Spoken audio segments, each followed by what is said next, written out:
Hi all, welcome to SS info Tamil. இன்றைக்கி இந்த 3 பொடி தான் பார்க்க போகிறோம். இட்லி பொடி, சாம்பார் பொடி, பொரியல் பொடி. இட்லி பொடி எல்லார் வீட்லேயும் அரைக்கிறது தான். இது கொஞ்சம் ஸ்பெஷல் இட்லி பொடி, கருப்புளுந்துலாம் சேர்த்து கொஞ்சம் ஸ்ட்ராங்காக அரைச்சி வச்சுருக்கோம். சாம்பார் பொடி வந்து சாம்பாருக்கு லாஸ்ட்டில் இறக்குறப்ப போடுறதுக்கு கொஞ்சம் டேஸ்ட்டாக இருக்கும். பொரியல் பொடி தான் ஒரு டிஃப்ரெண்ட்டாக யோசித்து செஞ்சேன். ஏன்னா நம்ம அஞ்சரை டப்பாவில் இருக்கிற பொருள் தான் எல்லாமே ஸ்ட்ரென்த்தனிங், அதுதான் பேஸ் நம்ம சமைக்கிறதுக்கு. அதை நம்ம ஒரு பொடியாக ரெடி பண்ணிவிட்டு எந்த ஃபார்ம்லேயாவது கொடுத்து பார்க்கலான்னு பார்த்தேன். அதை வந்து பொரியலுக்கு போட ஆரம்பித்தேன். ரொம்ப சூப்பர் அண்ட் டேஸ்டியாக இருந்தது. என்னென்ன பொருள் போட்டோன்னா, எள்ளு, கடலைப்பருப்பு, கருப்புளுந்து, தோரம்பருப்பு, வேர்க்கடலை, சிறுபருப்பு, அப்புறம் கருவேப்பிலை, பூண்டு நல்லா ஒரு கையளவு பூண்டு, காஞ்ச மிளகா, பெருங்காயம், மிளகு, ஜீரகம், இது எல்லாமே வச்சு அரைச்சேன். ரொம்ப சூப்பராக வந்திருந்தது அந்த டேஸ்ட்டு. அதுக்கப்புறம் இட்லி பொடிக்கு பார்த்திங்கன்னா கருப்புளுந்து, வெள்ளை உளுந்து, உடச்சக்கடலை, வேர்க்கடலை, கருவேப்பிலை, மிளகு, ஜீரகம், பூண்டு இதெல்லாம் செப்பரேட்டாக வறுத்து வச்சுக்கிட்டு தனியாக ஆற வச்சு எடுத்துக்கிட்டேன். அதுக்கப்புறம் மிக்ஸி ஜாரில் போட்டு அரைச்சும் எடுத்துக்கிட்டேன். சாம்பார் பொடிக்கு வந்து நல்லா நைஸாக அரைக்கணும். சாம்பார் பொடிக்கு வந்து ஆஸ் யூஷுவல் தான் எல்லாமே, தோரம்பருப்பு அதெல்லாம் போடுவாங்க இல்லையா, அந்த மாதிரியே அரைச்சி வச்சுக்கிட்டேன் எப்போ அரைக்கிற மாதிரி. இட்லி பொடி தான் கொஞ்சம் நல்லா இடுப்பெலும்பு, இந்த பொடிங்கெல்லாம் எல்லாமே எதுக்குன்னா, நம்ம ஃப்ரீ டைமில் வீட்டில் இருக்கப்போ இந்த மாதிரிலாம் அரைச்சி வச்சுக்கிட்டோன்னா இந்த பொடி எல்லாமே ப்ரோட்டீன்ஸு, நம்மளுக்கு இடுப்பு எலும்பு எல்லாமே வலுப்பெறும். நம்ம சில்ட்ரன்ஸ்லாம் டெய்லி ஸ்கூல்ஸ்க்கு போகிறாங்க, நிறைய இப்போ முன்ன மாதிரி கிடையாது, ஒர்க் லோட் நம்மளுக்கும் ஹெவியாக இருக்குது.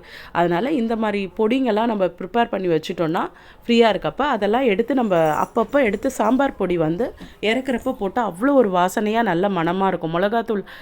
மிளகாத்தூள் எப்பவும் போடுற போல் போட்டுட்டு கொஞ்சம் இந்த சாம்பார் பொடியை சேர்க்கறது மூலிமா சூப்பராக இருக்கும் சாம்பார். இட்லி பொடி சொல்லவே வேண்டாம். கருப்புளுந்து, வெள்ளை உளுந்து எல்லாமே வந்து இடுப்புக்கெலாம் எல்லாத்துக்குமே அவ்வளோ ஸ்ட்ரென்த்து. நம்ம ஒரு நாள் ஃபுல்லாக எல்லாருக்காகவும் உழைக்கிறோம், நம்மளுக்கும் ஒரு ஸ்ட்ரென்த் வேணும், வீட்டில் இருக்கவங்க எல்லாருக்கும் ஸ்ட்ரென்த் வேணும். அதனால் எந்த வகையில் நம்ம ஸ்ட்ரென்த்தை ஆட் பண்ணலான்றதெல்லாம் பார்த்துட்டு அந்த வகையில் அந்த பருப்பு வகைகள்லாம் நம்ம சமையலில் கொஞ்சம் சேர்த்துக்கணும். இது வந்து நல்லெண்ணெயில் விட்டு சாப்பிட்றது மூலிமா அவ்வளோ டேஸ்ட்டாக சூப்பராக இருக்கும். பூண்டெல்லாம் போடுறதுனால நம்மளுக்கு அந்த தொந்தரவும் இருக்காது. இந்த 3 பொடியை நான் வந்து எப்போவுமே வீக்லி ரொட்டீனாக அரைச்சி வச்சுப்பேன். கொஞ்சம் நிறைய அரைச்சி வச்சுக்கிட்டேன். ஃப்ரிட்ஜில் வச்சுக்கிறது மூலிமா ஒரு மாதம் வரைக்கும் வருது இது.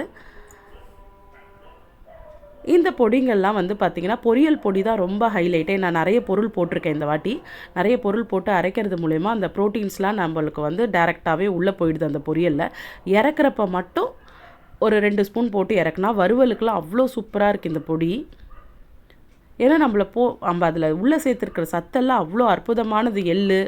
எள்ளு வந்து பிளட் க்ரோத்துக்கு நல்லது. அது கடலைப்பருப்பு, தோரம்பருப்பு, அப்புறம் வந்து கருப்புளுந்து அவ்வளோ எலும்புக்கு வலுவது, அப்புறம் வந்து சிறுபருப்பு, இந்த மாதிரி நிறைய ஐட்டம் சேர்த்து பூண்டு வந்து நிறைய போட்டிருக்கேன்.